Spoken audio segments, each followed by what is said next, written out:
ತಾನೇ ಹೇಳ್ತಾ ಇದ್ವಿ, ರಾಜ್ಯ ಸರ್ಕಾರ ಜಾರಿಗೆ ತಂದಿರುವ ಶಕ್ತಿ ಯೋಜನೆ ಹೊಸದೊಂದು ದಾಖಲೆಗೆ ಪಾತ್ರ ಆಗಿದೆ ಅಂತ. ಇದರ ಹೊತ್ತಲೇ ಈಗ ಒಂದು KSRTC ಬಸ್ ನಿಲ್ದಾಣದ ಸ್ಟೋರಿಯನ್ನು ಕೂಡ ನಿಮ್ಮ ಮುಂದೆ ಇಡ್ತಾ ಇದ್ವಿ. ಇಲ್ಲೊಂದು ರೀತಿಯ ರೆಕಾರ್ಡ್ ಆಗ್ಬಿಟ್ಟಿದೆ ಅಂತೆ. ಕಾರಣ ಕರೆಂಟ್ ಶಾಕ್ ಆಗಿದೆ. ಅಂದರೆ ಕರೆಂಟ್ ಶಾಕ್ ಎದುರಾಗಿದೆ ಪ್ರಯಾಣಿಕರಿಗೆ. ಕತ್ತಲಲ್ಲೇ ಪ್ರಯಾಣಿಕರು ಪಾಪ ಊರುಗಳಿಗೆ ಹೋಗೋದಕ್ಕೆ ಪರದಾಡ್ಬಿಟ್ಟಿದ್ದಾರೆ. ಆ ಬಸ್ ಸ್ಟ್ಯಾಂಡ್ನಲ್ಲೇ ಕುಳಿತು ಕಳ್ಳ ಕಾಕರ ಕಾಟಕ್ಕೆ ಭಯದಲ್ಲೇ ಇದ್ರಂತೆ ಮಹಿಳೆಯರು ಮತ್ತು ಮಕ್ಕಳು.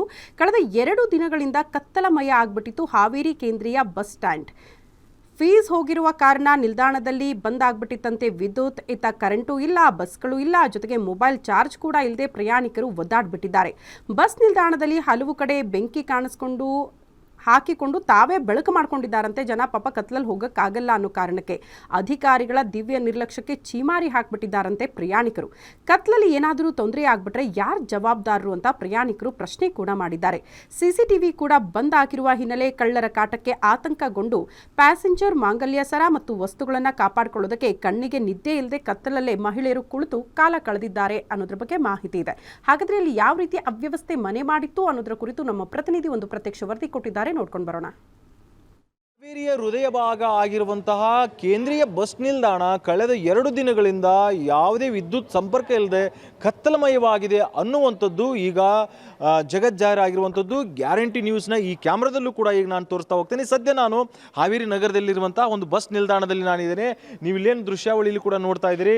ಬಸ್ಸು ಕೂಡ ಏನಂತಂದರೆ ಆ ಒಂದು ಹೆಡ್ಲೈಟ್ ಏನು ಕಾಣಿಸ್ತಾ ಇದೆ ಆ ಒಂದು ದೀಪವನ್ನು ಬಿಟ್ಟರೆ ಬೇರೆ ಯಾವುದೇ ದೀಪ ಇರ್ತಕ್ಕಂಥದ್ದು ಇಲ್ಲಿಲ್ಲ. ಸೊ ಹೀಗಾಗಿ ಬೇರೆ ಯಾವುದೋ ಪ್ರಯಾಣಿಕರು ದೂರ ಊರಿನಿಂದ ಬಂದಿದ್ದಾರೆ, ಕಾರನ್ನು ತೆಗೆದುಕೊಂಡು ಬಂದು ಸೊ ಇಲ್ಲಿ ಅವರವರು ತಮ್ಮ ಪ್ಯಾಸೆಂಜರನ್ನು ತೆಗೆದುಕೊಂಡು ಹೋಗೋದಕ್ಕೆ ಬಂದಿರುವಂಥದ್ದು. ಸೊ ಇಲ್ಲೇನು ಪ್ಯಾಸೆಂಜರ್ಗಳು ಕಾಣಿಸ್ತಾ ಇದ್ದಾರೆ ಎಲ್ಲರೂ ಕೂಡ ಈಗಾಗಲೇ ಈ ಒಂದು ಕತ್ತಲಿನ ಒಂದು ಸ್ಥಿತಿಯಲ್ಲಿ ನಿರ್ಮಾಣ ಅಂದರೆ ಇರುವಂಥದ್ದು.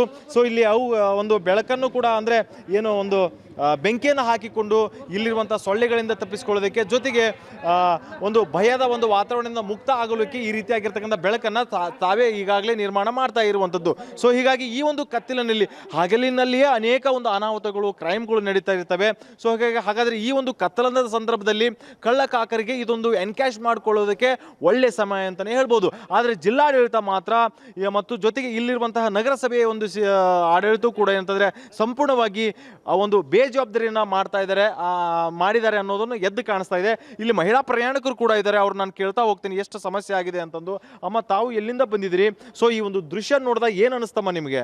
ನಾನು ಶಿವಮೊಗ್ಗ ಜಿಲ್ಲೆ ಹೊಸನಗರ ತಾಲೂಕಿಂದ ಬಂದಿದ್ದೀನಿ. ಇಲ್ಲಿ ಬಸ್ ನನಗೆ ಇಳಿದಿದ ತಕ್ಷಣ ನನಗೆ ಭಯ ಸ್ಟಾರ್ಟ್ ಆಯಿತು. ಯಾಕೆ ಇಷ್ಟೊಂದು ಏನು ಕರೆಂಟ್ ಇಲ್ವಾ, ಯಾಕೆ ಇವ್ರು ಬಸ್ ಸ್ಟ್ಯಾಂಡಲ್ಲಿ ಯಾರೋ KSRTC ಅವ್ರು ಯಾರು ಆಫ್ ಮಾಡಿದ್ದಾರೆ ಅಂತ ನಾನು ಆ ಕಡೆ ಈ ಕಡೆ ನೋಡಿದೆ.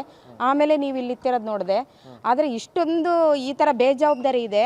ಒಂದು ಹಾವೇರಿ ಜಿಲ್ಲೆ ಅಲ್ವಾ ಇದು, ಜಿಲ್ಲೆಗೆ ಒಂದು ಸೆಕ್ಯೂರಿಟಿ ಅನ್ನೋದಿರಲ್ವಾ, ಪೊಲೀಸ್ ಸೆಕ್ಯೂರಿಟಿ ಇರಬೇಕು, ಕಾಯ್ಲಿಕ್ಕೆ ಅನೇಕ ಒಂದು ವ್ಯವಸ್ಥೆ ಇರಬೇಕು. ಯಾವುದೇ ವ್ಯವಸ್ಥೆ ಇಲ್ಲ. ಇದು ಕರೆಂಟ್ ಯಾಕೆ ಕೊಟ್ಟಿಲ್ಲ, ಯಾಕೆ ಆಫ್ ಮಾಡಿದ್ದಾರೆ? ಫೀಸ್ ಹೋದರೆ ತಕ್ಷಣ 10 ನಿಮಿಷದಲ್ಲಿ ಹಾಕಬೇಕಾಗಿರ್ತಕ್ಕಂಥದ್ದು. ಯಾರದ್ದಾರು ಜೀವಗಳ ಅಪಾಯಗಳ ಸ್ಥಿತಿಯಲ್ಲಿರುತ್ತೆ. ಜೀವ ಹೋದ್ಮೇಲೆ ಬರೋ ಅಂಥದ್ದಲ್ಲ, ಮೊದಲೇ ವ್ಯವಸ್ಥೆ ಮಾಡಬೇಕು. ಜಿಲ್ಲಾಧಿಕಾರಿಗಳು ಇದನ್ನು ಕ್ರಮ ತಗೊಳ್ಬೇಕು. ಈ ಥರ ಅವ್ಯವಸ್ಥೆ ಯಾಕೆ ಮಾಡಬೇಕು ಅಂತ ನಾನು ಹೇಳ್ತೀನಿ. ಇದು ಭಾರಿ ಅನ್ಯಾಯವಾಗಿರ್ತಕ್ಕಂಥದ್ದು. ಹೆಣ್ಮಕ್ಳು ಬಂದು ಇಳಿದಾಗ ಎಲ್ಲಿಗೆ ಹೋಗಬೇಕು, ಈ ಕತ್ಲಲ್ಲಿ ಏನು ಮಾಡಬೇಕು, ಇದು ಫಸ್ಟ್ ನೀವು ಇದನ್ನು ಒಂದು ಕ್ರಮ ತಗೋಬೇಕು. ಇದು ನನಗೆ ಹೇಳಲಿಕ್ಕೆ ಒಂಥರ ಅಸಹ್ಯ ಆಗುತ್ತೆ. ಇದೇನು ನೋಡಿದ್ರಿ, ಖಂಡಿತ ಕೂಡ ಇಲ್ಲಿರುವಂತಹ ಮಹಿಳಾ ಪ್ರಯಾಣಿಕರಾಗಿರ್ಬೋದು ಅಥವಾ ಎಲ್ಲ ರೀತಿಯ ಪ್ರಯಾಣಿಕರು ಏನಾದರೆ ಎಲ್ಲರೂ ಕೂಡ ಕಷ್ಟವನ್ನು ಪಡ್ತಾ ಇದ್ದಾರೆ. ಚಿಕ್ಕ ಮಕ್ಕಳು ಕೂಡ ಏನಂತಂದರೆ ಇದೇ ಕತ್ತಲದಲ್ಲಿ ಕೂಡ ಮಲಗಿದ್ದಾರೆ. ಆದರೆ ಅವರ ಒಂದು ಪಾಲಕರು ಕೂಡ ಎಚ್ಚರವಾಗಿದ್ದಾರೆ. ಅಂದರೆ ಎಲ್ಲಿ ನಮಗೆ ಜೀವ ಭಯ ಆಗುತ್ತೋ ಅಥವಾ ಕಳ್ಳರಾಗಿರ್ಬೋದು ಅಥವಾ ಬೇರೆ ಬೇರೆ ಅನಾಹುತಗಳು ಎಲ್ಲಿ ಆಗುತ್ತೋ ಅನ್ನೋ ಭಯದ ವಾತಾವರಣದಲ್ಲಿ ಇರುವಂಥದ್ದು. ನಿಜಕ್ಕೂ ಕೂಡ ಇದೊಂದು ಬೇಸರದ ಸಂಗತಿ ಅಂತಲೇ ಹೇಳ್ಬೋದು. ಏನು ಅಂತಂದರೆ 2 ದಿವಸಗಳಾದರೂ ಕೂಡ ವಿದ್ಯುತ್ತನ್ನು ಕೊಡದೇ ಇರುವಂಥದ್ದಕ್ಕೆ ಅಂಥದ್ದು ಏನು ಕಾರಣ ಇದೆ? ಓಕೆ, ಫೀಸ್ ಹೋಗಿದೆಯಾ, ಹಾಗಾದರೆ ಏನಾದರೂ ವೈರ್ ಸಮಸ್ಯೆ ಇದೆಯಾ, ಅದನ್ನು ಸರಿಪಡಿಸೋದಕ್ಕೆ 1 ಅಥವಾ 2 ತಾಸು ಆಗುತ್ತೆ. ಆದರೆ 1 ದಿನ ಅಥವಾ 2 ದಿನ ಕಾಯುವಂತಹ ಒಂದು ದುಸ್ಥಿತಿಗೆ ಬಂದ್ಬಿಡ್ತಾ ಹಾವೇರಿ ಅನ್ನುವಂಥದ್ದು. ಇಲ್ಲಿರುವಂಥ ಶಾಸಕರಾಗಿರ್ಬೋದು, ಜೊತೆಗೆ ಜನಪ್ರತಿನಿಧಿಗಳು ಈ ಕೂಡಲೇ ಗಮನ ಹರಿಸಬೇಕು. ಯಾರು ಇದು ಒಂದು ಬೇಜವಾಬ್ದಾರಿತನವನ್ನು ಮಾಡಿದರೆ ತಪ್ಪಿತಸ್ಥ ಅಧಿಕಾರಿಗಳ ವಿರುದ್ಧ ಕ್ರಮ ತೆಗೆದುಕೊಳ್ಬೇಕು ಅನ್ನುವಂಥದ್ದು ಪ್ರಯಾಣಿಕರ ಒತ್ತಾಯವಾಗಿದೆ. Ramesh BH, guarantee news, Haveri.